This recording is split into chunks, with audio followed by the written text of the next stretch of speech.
नमस्कार दोस्तों, कैसे हो आप लोग। स्वागत है आपका हमारे इस यूट्यूब चैनल पे। आज के इस पर्टिकुलर वीडियो में हम लोग डिस्कस करने वाले हैं मॉडल्स ऑफ कॉर्पोरेट गवर्नेंस। इससे पहले कॉर्पोरेट गवर्नेंस का शायद से 3 लेक्चर हो चुका है, वो आप देख करके जरूर आना। वो आपको मिल जाएगा मैनेजमेंट प्लेलिस्ट में। ठीक है, पूरा मैनेजमेंट में आपके साथ डिस्कस कर रहा हूँ। आज मैनेजमेंट का चार्ट नंबर 25 को डिस्कस करने वाला हूँ। इससे पहले चार्ट नंबर 24 तक ऑलरेडी डिस्कस किया हुआ है, वो आप जाकर के एक्सेस कर सकते हैं प्लेलिस्ट में आप जाइए, मैनेजमेंट ऑप्शन चुनिए और वहां पर आप पूरा वीडियोस देखिए। ठीक है, तो आज हम लोग जो डिस्कस करने वाले हैं वो कॉर्पोरेट गवर्नेंस का मॉडल्स को। मॉडल क्या होता है? मॉडल का मतलब डिजाइन, समझे। कॉर्पोरेट गवर्नेंस किस तरह से फॉलो होता है उस डिजाइन को कहते हैं मॉडल, समझे। तो बेसिकली मेन 3 मॉडल है, 3 मॉडल्स पे ही, 3 डिजाइन पे ही पूरा दुनिया कॉर्पोरेट गवर्नेंस फॉलो करता है। कुछ देश पहला मॉडल यूज करता है, कुछ देश दूसरा मॉडल यूज करता है और कुछ देश तीसरा मॉडल यूज करता है कॉर्पोरेट गवर्नेंस के लिए, मतलब कंपनी को चलाने के लिए। तो कंपनी को चलाने के लिए 3 महत्वपूर्ण मॉडल कौन कौन सा है वो आज हम लोग देखने वाले हैं। ये काफी क्रूशियल है, एग्जाम में पूछे जाते हैं। ठीक है, तो बिना किसी देरी के स्टार्ट करते हैं। मॉडल का मतलब आपने समझ लिया, मॉडल का मतलब डिजाइन, समझे। तो आपने बहुत देखा होगा कि फैशन मॉडल होती है, तो वो क्या करता है, वो लोग अपना कपड़ा पहन करके जो कैटवॉक करता है वो क्या दिखा रहा है, कपड़ा का डिजाइन तो दिखा रहा है। तो कपड़ा का डिजाइन दिखाने के लिए एक मॉडल होता है, समझे। आप देखे होंगे कि जब मोबाइल खरीदने जाइएगा, आप मोबाइल फोन खरीदने जाइएगा, तो आपको ना एक मोबाइल फोन वहां पर पड़ा रहेगा। हाँ, वो कुछ नहीं है, वो मॉडल है, सिर्फ डिजाइन है, वो काम नहीं करता है, समझे, सिर्फ डिजाइन है। तो डिजाइन क्या होता है? मॉडल। अब मॉडल क्या होता है? डिजाइन। तो मॉडल का मतलब था डिजाइन। तो कॉर्पोरेट गवर्नेंस किस मॉडल पे आधारित है वो मॉडल को हम लोग देखने वाले हैं। बेसिकली पूरी दुनिया में 3 बेसिक मॉडल है जिसपे कॉर्पोरेट गवर्नेंस लागू होता है। वो 3 मॉडल को आज हम लोग देखेंगे। ठीक है, तो उससे पहले हम लोग देख लेते हैं कि अब तक हम लोगों ने क्या क्या देख रखा है। ठीक है, कॉर्पोरेट गवर्नेंस में। तो कॉर्पोरेट गवर्नेंस में सबसे पहले हम लोगों ने देखा कि कॉर्पोरेट गवर्नेंस क्या होता है, प्रिंसिपल क्या है, पार्टिसिपेंट्स कौन कौन है, मेजर क्या क्या स्कैम हुए हैं, बेनिफिट्स क्या होता है कॉर्पोरेट गवर्नेंस का, चैलेंज क्या क्या है, ठीक है, फैक्टर्स अफेक्टिंग क्या क्या है। ठीक है, फिर अगला चार्ट में हम लोगों ने देखा, ये जो चार्ट था ये चार्ट नंबर 22 था। ठीक है, अगला चार्ट था चार्ट नंबर 23, जिसमें हम लोगों ने देखा mechanisms and controls of effective corporate governance. Internal mechanism देखा और एक्सटर्नल मैकेनिज्म देखा। ये सब वीडियो को आप जरूर देख करके आना, आपको बहुत इजीली समझ में आ जाएगा। उसके बाद थ्योरीज देखा हम लोगों ने। थ्योरीज थोड़ा बड़ा था लेकिन मैंने आपको अच्छे से समझा दिया था। ठीक है, तो थ्योरीज भी आसान था, तो थ्योरीज भी हम लोगों ने देखा, जिसमें से 6 थ्योरी हम लोगों ने देखा। इसके बाद आज हम लोग देखने वाले हैं मॉडल्स ऑफ कॉर्पोरेट गवर्नेंस। इसमें हम लोग बेसिकली 3 मॉडल देखेंगे। ठीक है? पहला मॉडल है एंग्लो यूएस मॉडल। ठीक है, एंग्लो यूएस, ये मॉडल जो है यूके और यूएस में फॉलो किया जाता था। इसको हम लोग नाम दिए हैं एंग्लो अमेरिकन मॉडल, या फिर इसको लोग कहते हैं एंग्लो सैक्सन मॉडल। ठीक है, इस मॉडल के तहत कॉर्पोरेट गवर्नेंस किस तरह से फॉलो किया जाता है? इसमें कहता है कि शेयर होल्डर जो है, जो शेयर होल्डर्स होते हैं, इनके पास पावर रहता है कि ये बोर्ड ऑफ डायरेक्टर को अपॉइंट करते हैं, इलेक्ट करते हैं। ठीक है, और फिर बोर्ड ऑफ डायरेक्टर क्या करता है, ये इलेक्ट करता है मैनेजमेंट को। अब मैनेजमेंट कंपनी को चलाता है, समझे। तो शेयर होल्डर इलेक्ट किया बोर्ड ऑफ डायरेक्टर्स को और बोर्ड ऑफ डायरेक्टर इलेक्ट किया मैनेजमेंट को, अब मैनेजमेंट अपना कंपनी चलाया। तो यहाँ पर जो सबसे बड़ा पावर जो रखता है वो शेयर होल्डर रखता है और दूसरा बोर्ड ऑफ डायरेक्टर रखता है। ठीक है, तो इसको रीड करते हैं, सिंपल है और कुछ नहीं है। शेयर होल्डर जो है वो बोर्ड ऑफ डायरेक्टर्स अपॉइंट करता है और board of directors management appoint करता है। अब मान लीजिए कि शेयर होल्डर नहीं रहा, तो शेयर होल्डर नहीं रहेगा तो बोर्ड ऑफ डायरेक्टर्स को अपॉइंट कौन करेगा? मतलब ये वाला इसमें प्रॉब्लम है। ठीक है, रीड करते हैं। सबसे पहले कहता है कि शेयर होल्डर के पास पावर रहता है कि वो बोर्ड ऑफ डायरेक्टर को इलेक्ट करे।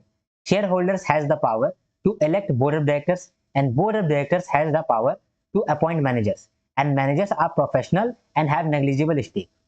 ठीक है, बोर्ड ऑफ डायरेक्टर जो मैनेजमेंट को लेकर आ रहा है, ये मैनेजमेंट जो है वो प्रोफेशनल है। ठीक है, और ये काम सिर्फ करता है, इसको इसके पास कोई स्टेक नहीं है, मतलब कंपनी का कोई भी स्टेक इसके पास नहीं है, कुछ भी पैसा इसके पास नहीं है, कुछ भी शेयर इसके पास नहीं है। तो इससे क्या होगा, ये बिना कोई टेंशन का काम करेगा, समझे। ये अपना काम करेगा क्योंकि प्रोफेशनल है, समझे। फिर देखते हैं अगला पॉइंट। अगला पॉइंट में कहता है कि अगर शेयर होल्डर्स जैसे कि बैंक्स और म्यूचुअल फंड अपना स्टेक बेच देगा तो company will have no one to appoint और रीअपॉइंट बीओडी, समझे।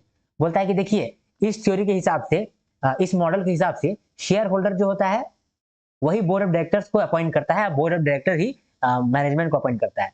मान लीजिए कि जो शेयर होल्डर है, सबसे बड़ा शेयर होल्डर है आईसीआईसीआई बैंक, मान लीजिए, ठीक है, और दूसरा है म्यूचुअल फंड है, कोई म्यूचुअल फंड है, ठीक है।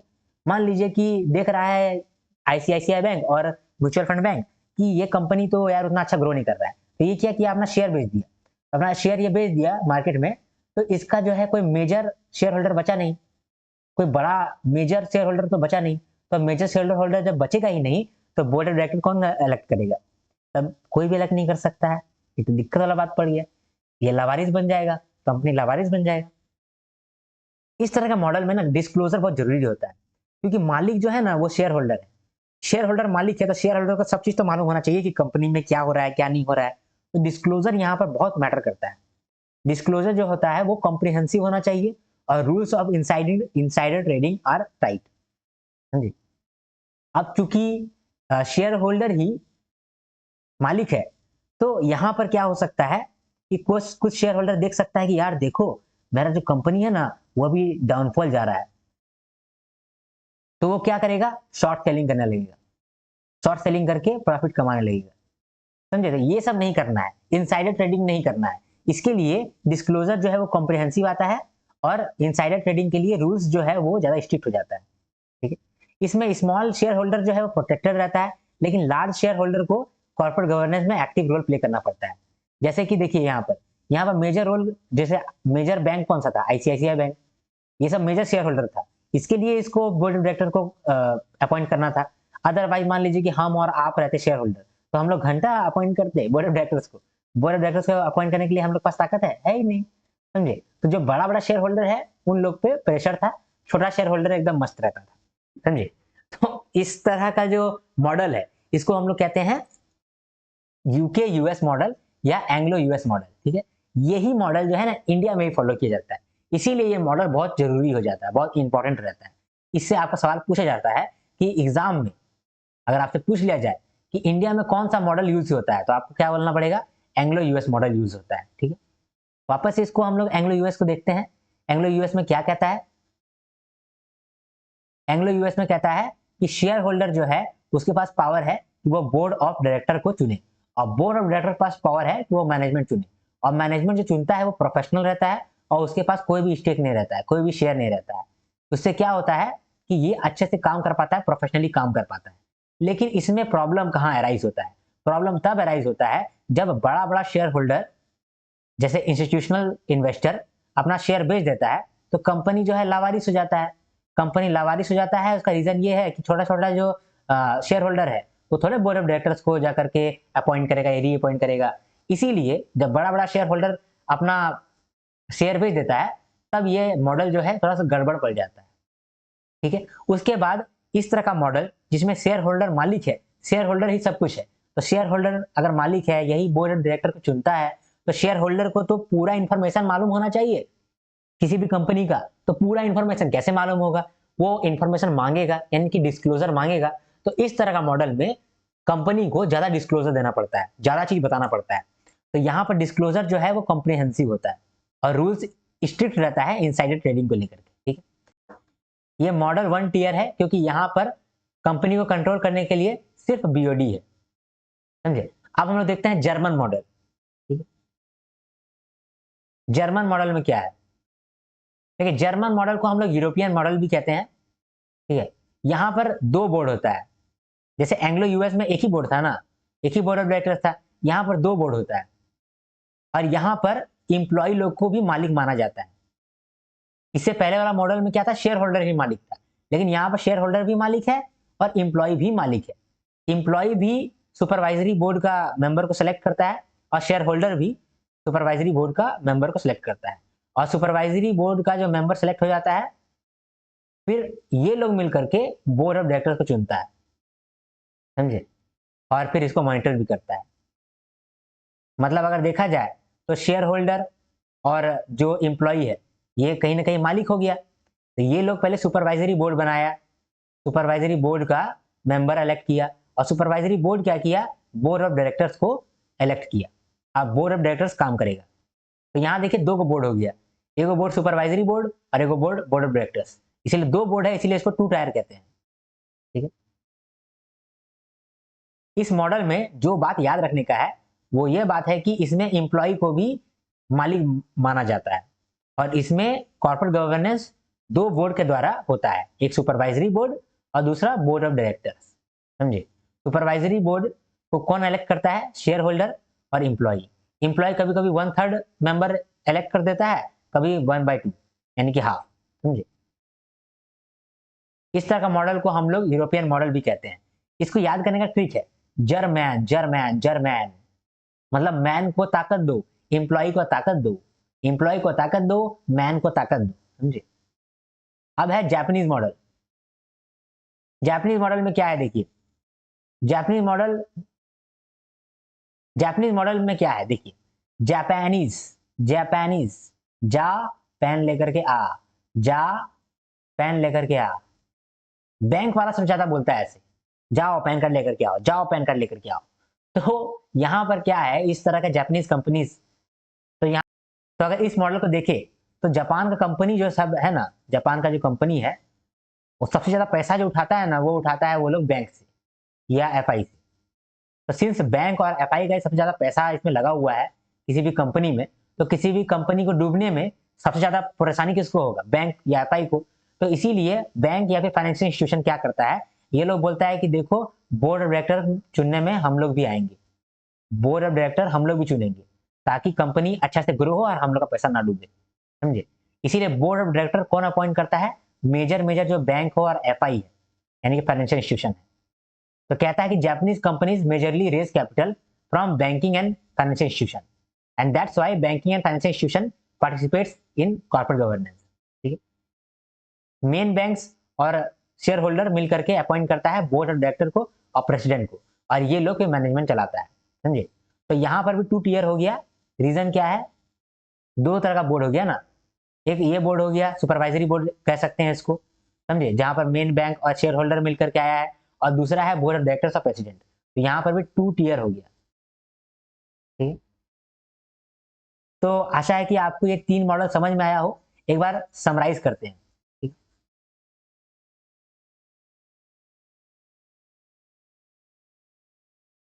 चला हंसदा फिरे चला रोंदा फिरे। चलिए तब इसको अब हम लोग समराइज करते हैं। मॉडल्स मतलब कौन कौन सा डिजाइन है जो कि फॉलो किया जाता है कॉर्पोरेट गवर्नेंस के लिए। पहला है एंग्लो यूएस, यूएस में सबसे ज्यादा ये चलता है, और यूएस में ये सबसे पहले आया था ये मॉडल, और यही डिजाइन को सब कोई देश इसको फॉलो कर लिया। इंडिया भी फॉलो कर लिया, इंडिया भी कॉपी कर लिया यूएस का मॉडल। तो यूएसए में क्या होता है कि यूएसए का जो कंपनी है वो सब कैपिटल अपना रेज करता है मार्केट से, मतलब कि अपना शेयर बेचता है और कैपिटल रेज करता है, वही मेन है उन लोग का पैसा जुगाड़ करने का तरीका। तो कंपनी क्या क्या करता है? शेयर बेचता है, ज्यादा शेयर बेचेगा तो ज्यादा शेयर होल्डर हो जाएगा, तो कहीं ना कहीं शेयर होल्डर को ऐसा फील होगा कि हम ही मालिक हैं, तो हमको ही सब कुछ कंट्रोल करना पड़ेगा। तो शेयर होल्डर्स क्या करता है? Share holders board of directors को अपॉइंट करता है, और बोर्ड ऑफ डायरेक्टर क्या करता है? मैनेजमेंट को अपॉइंट करता है, और मैनेजमेंट फिर अपना काम करता है। तो शेयर होल्डर क्या करता है? बोर्ड ऑफ डायरेक्टर्स को अपॉइंट करता है। अब देखिए share holder he board of director को अपॉइंट कर रहा है, मतलब शेयर होल्डर जब बोर्ड ऑफ डायरेक्टर को अपॉइंट करने जाएगा तब उसको ये तो मालूम होना चाहिए कि मेरा कंपनी में क्या क्या अच्छा हो रहा है, क्या क्या बुरा हो रहा है। तो क्या क्या अच्छा हो रहा है या बुरा हो रहा है, इसके लिए वहां के कंपनीज को डिस्क्लोजर देना पड़ता है। जब वो डिस्क्लोजर देगा कि मेरे कंपनी में ये हो रहा है, ये हो रहा है, ये हो रहा है, ये हो रहा है, ये हो रहा है, तभी तो शेयर होल्डर को मालूम चलेगा कि क्या क्या हो रहा है। तब तो शेयर होल्डर जाकर के बोर्ड ऑफ डायरेक्टर को चुनेगा उस हिसाब से, सोच के हिसाब से, और तब बोर्ड ऑफ डायरेक्टर्स मैनेजमेंट चुनेगा, तब कंपनी चलेगा। तो यहाँ पर क्या होता है एंग्लो यूएस मॉडल में, इस मॉडल को हम लोग एंग्लो अमेरिकन मॉडल भी कहते हैं, एंग्लो सैक्सन मॉडल भी कहते हैं। उसके बाद शेयर होल्डर के पास ताकत होता है कि वो बोर्ड ऑफ डायरेक्टर को अपॉइंट कर सके या फिर रीअपॉइंट कर सके, और बोर्ड ऑफ डायरेक्टर के पास पावर होता है कि वो मैनेजमेंट को सेलेक्ट करता है, अपॉइंट करता है, और मैनेजमेंट जो होता है वो प्रोफेशनल होता है, वो काम करता है। ठीक है, यहाँ पर डिस्क्लोजर बहुत जरूरी होता है, क्योंकि डिस्क्लोजर होगा तभी तो शेयर होल्डर बढ़िया से बोर्ड ऑफ डायरेक्टर को चुन पाएगा। लेकिन यहाँ प्रॉब्लम क्या होता है कि क्योंकि शेयर होल्डर को ही बोर्ड ऑफ डायरेक्टर चुनना है, तो बड़ा बड़ा शेयर होल्डर चुनेगा ना, तो छोटा छोटा शेयर होल्डर चुनेगा, छोटा छोटा तो चुनेगा नहीं, बड़ा बड़ा शेयर होल्डर चुनेगा जिसके पास ज्यादा स्टेक है, ज्यादा परसेंटेज है। और अगर मान लीजिए कि वही जिसके पास ज्यादा स्टेक है, ज्यादा शेयर है, वो बेच दिया सारा शेयर, तब क्या होगा? तब तो कंपनी का मालिक रहेगा ही नहीं, और अगर कंपनी का मालिक रहेगा ही नहीं तो बोर्ड ऑफ डायरेक्टर को कौन चुनेगा? अगर share holder major share holder ही नहीं है तो कंपनी तो लावारिस हो गया, उसको बोर्ड ऑफ डायरेक्टर्स कौन अपॉइंट करके देगा? तो ये प्रॉब्लम आ जाता है एंग्लो यूएस मॉडल में। अब चूंकि यहाँ पर एक ही बोर्ड है, एक ही बोर्ड ऑफ डायरेक्टर्स है, इसीलिए इसको वन टीयर मॉडल कहते हैं। अब है दूसरा जर्मन मॉडल। जर्मन मॉडल को हम लोग यूरोपियन मॉडल भी कहते हैं। यहाँ पर क्या होता है, दो बोर्ड होता है, एक सुपरवाइजरी बोर्ड और फिर board of directors. Supervisory board को इलेक्ट करता है शेयर होल्डर्स और एम्प्लॉइज।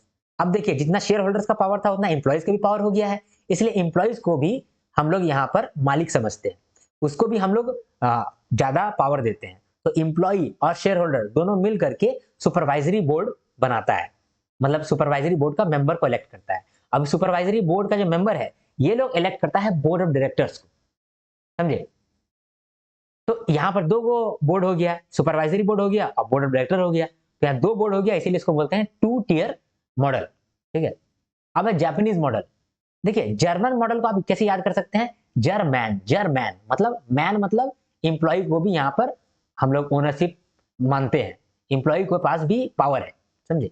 दूसरा है Japanese model, Japan, Japan, Japan लेके आ, जापान लेके आ। ऐसा कौन बोलता है? बैंक बोलता है या फाइनेंशियल इंस्टीट्यूशन बोलता है। जापान में जो कंपनी है वो पैसा मोस्टली उठाता है बैंक से या फिर फाइनेंशियल इंस्टीट्यूशन से, और वहां से पैसा उठाता है ज्यादा। तो बैंक का जब ज्यादा पैसा लगा है तो बैंक क्या बोलता है कि हम भी बोर्ड ऑफ डायरेक्टर चुनने में पार्टिसिपेट करेंगे, क्योंकि सबसे ज्यादा पैसा तो मेरा ही लगा है, तो हमको भी चुनने दो बोर्ड ऑफ डायरेक्टर्स, क्योंकि बोर्ड ऑफ डायरेक्टर ही सब कुछ काम करने वाला है, तो सही बोर्ड ऑफ डायरेक्टर होना चाहिए।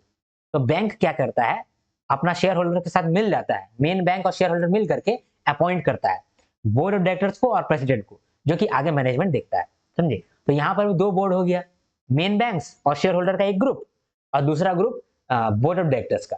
तो यहाँ पर दो बोर्ड आ गया, दो ग्रुप हो गया, इसीलिए इसको भी कहते हैं हम लोग टू टीयर मॉडल। तो यहाँ पर तीन मॉडल हम लोगों ने डिस्कस कर लिया। आशा करता हूँ कि ये आपको समझ में आया हो। समझ में आया है तो लाइक करिए, अभी आप लाइक कर दीजिए प्लीज, क्योंकि आपका लाइक मेरे लिए बहुत मैटर करता है, मेरे वीडियोस को दूर तक पहुंचाता है, समझे? और मैं वीडियोस तो लाता ही हूँ कि सब तक पहुंचे, अगर कुछ ही लोगों तक पहुंचेगा तो मुझे मोटिवेशन नहीं फील होगा, है ना? आप मेरे वीडियो में जरूर लाइक करें, कमेंट आप जरूर करें, क्योंकि आपका एक कमेंट मेरा पूरा दिन बना देता है, आपका कमेंट से ही मैं मोटिवेट होता हूँ, ठीक है? शेयर आप मेरे वीडियो को कर सकते हैं और सब्सक्राइब करके तो आप जरूर रखें मेरे चैनल को, क्योंकि आगे आने वाले कंटेंट में आपको बहुत फायदा मिलेगा। पीआईबी के वीडियोस में डालूंगा और जीए मिसलेनियस के वीडियोस भी मैं डालूंगा, ठीक है? अगर आपको कोई भी डाउट फेस होता है या फिर आप मुझसे कनेक्ट करना चाहते हैं तो आप इस इंस्टाग्राम आईडी में जाकर के डीएम कर सकते हैं। अदरवाइज आप कमेंट भी करो, मैं कमेंट में भी रिप्लाई जल्दी दे देता हूँ, ठीक है? अगर आपको कोई भी डाउट होता है तो आप जरूर मैसेज करना या फिर कमेंट करना। इसके बाद ये जो पीडीएफ है ये, या फिर इससे पहले का जो पीडीएफ था, तो सारा पीडीएफ जो है, सारा नोट्स है मेरा इस टेलीग्राम चैनल पर मिलता है, कुमार आर्यन टेलीग्राम। ये टेलीग्राम चैनल को आप ज्वाइन करके रखो, ठीक है? तो अब इस वीडियो को मैं विराम देना चाहता हूँ, अगले वीडियो में हम लोग अगला चार्ट को डिस्कस करेंगे। जब तक के लिए नेक्स्ट वीडियो नहीं आता तब तक के लिए मेरे साथ कहिए हर हर महादेव, शंभू शंकर।